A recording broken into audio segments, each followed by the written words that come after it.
समस्या है? करा लो। सिद्धरामैया ने अपने पहले कार्यकाल में क्या सत्यनारायण कथा कराई थी? जनगणना नहीं कराई थी? नाम उसका लोक गणना दे दो, जनगणना से तकलीफ हो तो राधे राधे गणना लिख दो, जो समझ में आए लिख दो, मूल बात है, आंकड़ा तो आ जाएगा। तो इंदिरा जी फिर लोग कहते नहीं मान ली गई होती? बताइए, उनने भी बहुत सुंदर भाषण दिया था कि मेरे तो रक्त की बूंद बूंद में लोकतंत्र है। लोगों ने कहा कोई बूंद में नहीं भैया, अभी 2 दिन पहले तक लड़की चलवा रही थी इंदिरा गांधी। इसलिए भारत की जनता को जो लोग इतना मूर्ख समझते हैं कि नहीं गुरु लट्टू है, हम चाहे जैसा घुमा देंगे, वो नहीं हो पाता। त्रिपाठी जी डाल दिया, ये फॉल्सिफिकेशन ठीक नहीं ना। आप जयराम रमेश के वक्तव्य में ये एडिटिंग करने के हकदार हैं, वो आपकी पार्टी के संगमा में, तो कहे को उन्हीं को करने दो। आप उसमें भी संवेदनशील उनको खतरा इंसर्ट कर दिए, करें खतरा बोला, ऐसा नहीं करो महाराज ना, ये चीज। नमस्कार दोस्तों, हमारे इस डिबेट पे आपका स्वागत है। देखिए, जातीय जनगणना पे कैसे सियासी बवाल मचा हुआ है, जिसमें अमिताभ अग्निहोत्री ने सभी पक्षों को रखते हुए सही बताया है। यदि हमारा डिबेट अच्छा लगा तो लाइक, कमेंट, सब्सक्राइब जरूर करें। चलिए शुरू करते हैं। एक बड़ी संवैधानिक बात उठाई त्रिपाठी जी ने, योग्य व्यक्ति है, उनने कहा कि ये संवर्ती सूची में नहीं है, ये केंद्र के अधीन है। ठीक है, बिल्कुल सही कहा, लेकिन गरीबी, अशिक्षा, भुखमरी सब दूर करने का जो आपके पास जादुई फार्मूला है कि जात की गिनती आ जाए, वो जात की गिनती उसका टाइटल बदल दो। जैसे बिहार में टाइटल बदल दिया, जाति की जनगणना नहीं कहा, फिर भी एक काची, कोरी, कुर्मी तक सब एक एक नप गया, गिनती में आ गया। क्या समस्या है? क्या समस्या है? करा लो। क्या सिद्धरामैया ने अपने पहले कार्यकाल में क्या सत्यनारायण कथा कराई थी? जनगणना नहीं कराई थी, नाम उसका लोक गणना दे दो, जनगणना से तकलीफ हो तो राधे राधे गणना कर लिख दो, जो समझ में आए लिख दो, मूल बात है, आंकड़ा तो आ ही जाएगा। देश की आजादी की बात से लेकर के उसके पहले भी चले जाइए, आरएसएस और बीजेपी की मंशा एक रही है कि हमेशा पिछड़ों, दलितों और आदिवासियों को दबाए रखने की। जो दल अपने स्थापना काल से लेकर के आज तक पिछड़ों, दलितों की उपेक्षा करते आया है, वो अगर कंबल ओढ़ लेगा, चोला ओढ़ लेगा जाति जनगणना का, तो इससे हिंदुस्तान की जनता, खास तौर से पिछड़े दलित और आदिवासी उसके ऊपर विश्वास कर लेंगे क्या? अरे उनकी तो मूल भावना कमंडल की भाई, और वो कमंडल छोड़ नहीं रहे हैं। ठीक अशोक जी, ठीक, छुपा के आप ठीक जी, तो निकाल क्या? ठीक, तब आपको इनसे मांग ही नहीं करनी चाहिए जनगणना कराओ जात की। फिर इनसे मांग क्यों कर रहे हो? फिर आराम से बैठो, जब आपकी गाड़ी आए तो उसमें चढ़ना, वहां से जनगणना का, जाति के जनगणना का झंडा दिखाना।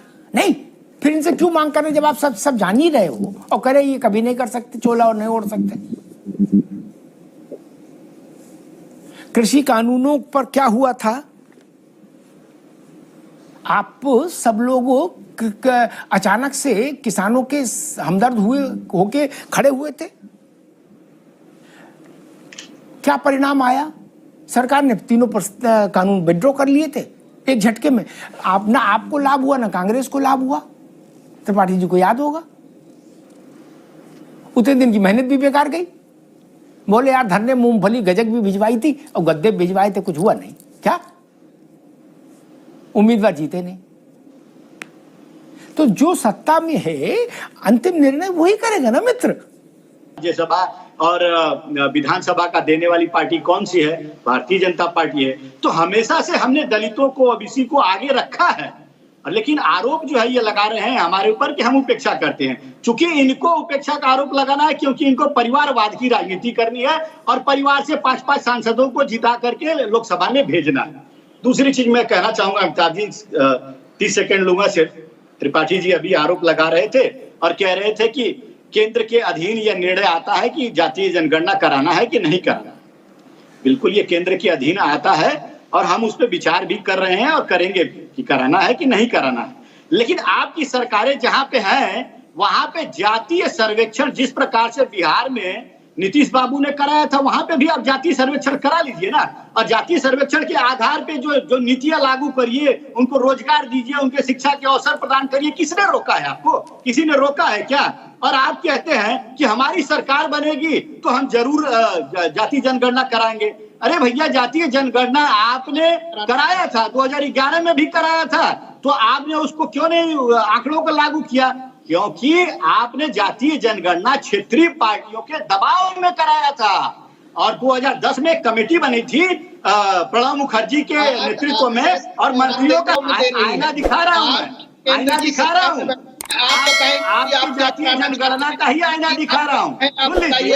गणना होनी चाहिए कि नहीं, इसमें समझाता है गोल गोल लीजिए। दरअसल अब आपके जुमले का समय बीत गया है और यह तय कर दिया है 2010 में जातीय जनगणना के लिए किसने कमेटी बनाई थी? कांग्रेस पार्टी ने। किसके नेतृत्व में बनाई थी? प्रणब मुखर्जी के नेतृत्व में बनाई थी और मंत्रियों का समूह था। लेकिन कांग्रेस ने इसको फिर बाद में भंग कर दिया। किसके आदेश से?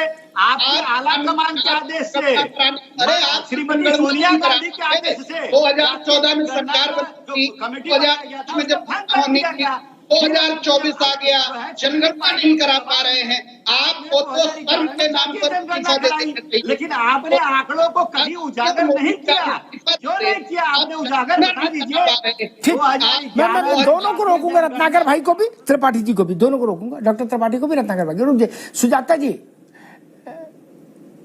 मुझे लगता है भारतीय जनता पार्टी ने कृषि कानूनों के संदर्भ में जो उसके साथ जो परिस्थिति बनी उससे सबक नहीं लिया। जातिगत जनगणना का मामला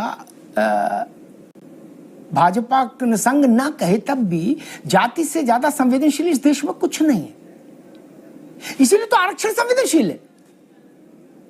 जाति से ज्यादा संवेदनशील कुछ है ही नहीं। उस पर भाजपा अभी ही डोल ड्रम में लगती है, सोमवार को एक कदम आगे करती है, मंगल पीछे कर लेती है। और मेरी समझ ये कहती है, मैं आपसे जानना चाह रहा हूं कि आपको क्या लगता है कि जाति इतना संवेदनशील विषय है कि इसमें दोनों हाथों में लड्डू रख के नहीं चल सकते आप ना। एक रास्ता चुनना होगा, पूरी पुख्तई के साथ चुनना होगा। ये बौद्धिक खिलवाड़ खेल नहीं चल सकता। यहां कृषि में नहीं चला, फिर जात तो उससे भी कई हजार गुना ज्यादा सेंसिटिव है। इस देश में आरक्षण का आ बोल दीजिए, पूरा चुनाव अनुलोम विलोम करने लगता है शीर्षासन, टांगे ऊपर सिर नीचे। आ बोल दीजिए चुनाव के दौरान, सिर्फ आ। फिर सारी social media team, troll army, फलान ढिकान सब फेल हो जाती है। सुजाता जी। अमिताभ जी, आप सही कह रहे हैं, क्योंकि जिस तरह से 2024 के चुनाव में भी ये एक आरक्षण मुद्दा बना, संविधान संशोधन एक मुद्दा बना, उसको देख के तो ये कह ही सकते हैं कि ये संविधान और जातीय जनगणना एक ऐसा मुद्दा नहीं जो कहीं भी अभी आने वाले समय में शायद शीतल पड़ने वाला है या और बढ़ेगा। क्योंकि अब जो क्षेत्रीय दल थे या फिर जो मृत प्राय कांग्रेस थी, उसने भी इसका एक अमृत कह लिए चख लिया है। उसको पता चल गया है कि यही एक रास्ता है जिससे हम अपना खोया हुआ वोट बैंक वापस पा सकते हैं। एक तरफ मुसलमानों की राजनीति कीजिए, दूसरे हिंदुओं को जाति में बांटने की राजनीति कीजिए, तो जो 20% यहां से आता है, 10% यहां से आता है, 30-35% आपके हो जाता है। तो ये चलता रहेगा। साथ ही साथ जो उनके क्षेत्रीय दल है वो वहां की राजनीति वो करते रहते, वो और ज्यादा बढ़ चढ़ के करेंगे। तो इसमें भारतीय जनता पार्टी का क्लैरिटी होना बहुत जरूरी है। और साथ ही साथ एक और चीज जरूरी है, जो भी कार्य उन्होंने किए हैं उनको ये बताना बहुत जरूरी है। क्योंकि अगर यही मैदान है, ये मैदान उनका नहीं था, उनका हिंदुत्व का मैदान था, पर अगर यही मैदान है तो इसी मैदान में अपने अस्त्र शस्त्र निकालने होंगे। इसी में बताना होगा कि सबसे पहले अगर एनईटी में आरक्षण दिया तो वो भारतीय जनता पार्टी ने दिया। अगर बाबा साहब भीमराव अम्बेडकर को सम्मान मिला, उनको कर्पूरी ठाकुर को भारत रत्न मिला, तो इसी भारतीय जनता पार्टी ने मिला। ये सारा जो रोहिणी कमीशन की रिपोर्ट आई है वो भी एक तरह से जातीय जनगणना और रिजर्वेशन के जो कुफल थे, जो पिछली जो वंचित जातियों के लिए थे, उसको हटाने के लिए किया। अब वो नहीं चलेगा कि नहीं मुझे आज चाहिए, मुझे नहीं, हम कराना चाहते हैं लेकिन ये दबाव में, फिर वो एक दूसरा नैरेटिव बन जाता है। फिर लगता है कि राहुल गांधी के दबाव में कर रहे हैं, जो कि सच नहीं है। सच यही है कि आज आपने जी जात की राजनीति की, आपने भी जात देख के लोगों को टिकट दिया, और आज टिकट दिया है तो उस पर जीत के आए हैं, और आज जीत के आए हैं तो वो नेता अपने उस जाति का प्रतिनिधित्व मांगेंगे। और आज इसी का नतीजा है कि हर एक चाहे वो सत्ता पक्ष हो या विपक्ष हो, जातीय जनगणना से नहीं भाग सकते। यही सच्चाई। सुजाता जी, मैं वही कह रहा था कि कई बार आप अंततः वो काम करते हो, लेकिन उसकी प्रक्रिया के दौरान आप इसका विचलन इतना तेज होता है कि उस काम को करने से जो लाभ होना है वो आपके हाथ से पहले उड़ जाता है, कपूर की तरह। आपने किया लेकिन लाभ नहीं मिला। क्यों?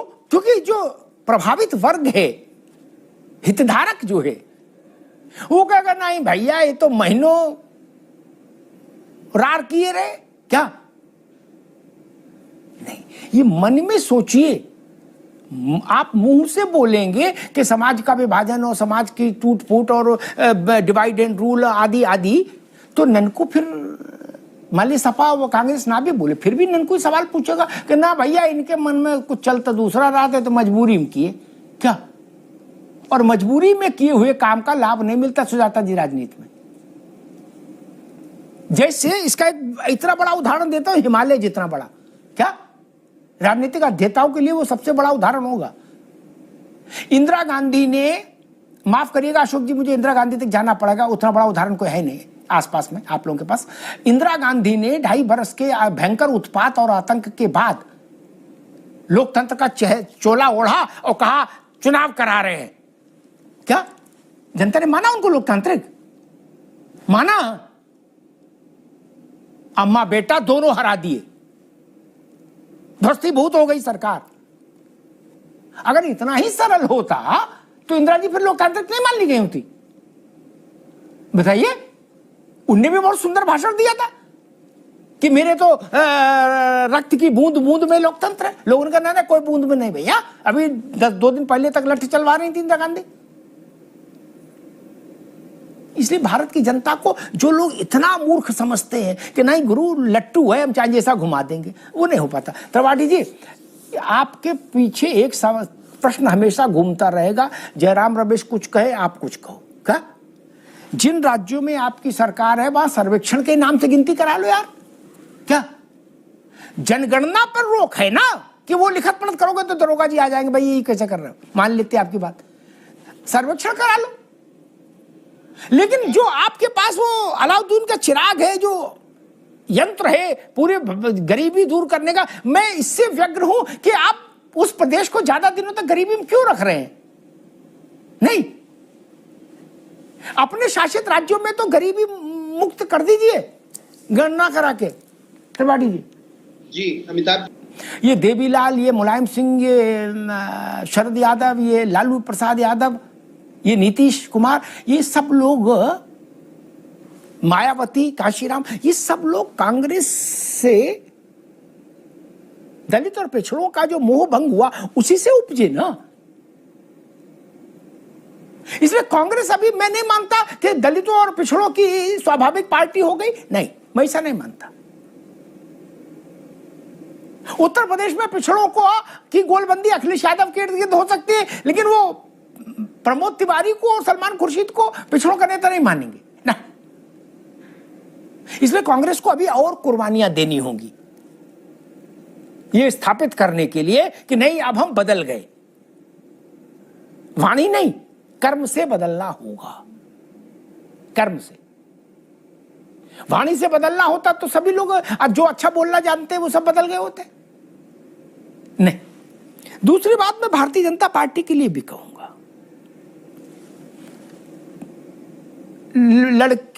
लड़के के लिए प्रस्ताव आया लड़के की शादी का, तो रत्नाकर जी सुनिएगा, है अब लड़के की अम्मा ने लड़के के बाबूजी से पूछा, सुजाता जी आप भी सुनिए बड़ा रोचक है। वो लड़के के बाबूजी से पूछा कि भाई बताओ शुक्ला जी की बिटिया पसंद है, कर ले शादी? हाँ बोल दे।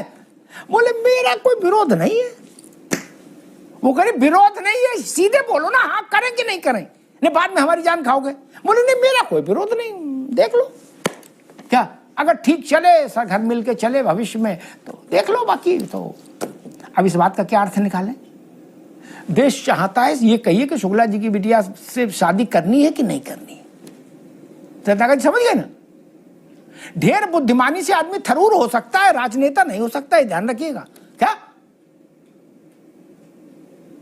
थरूर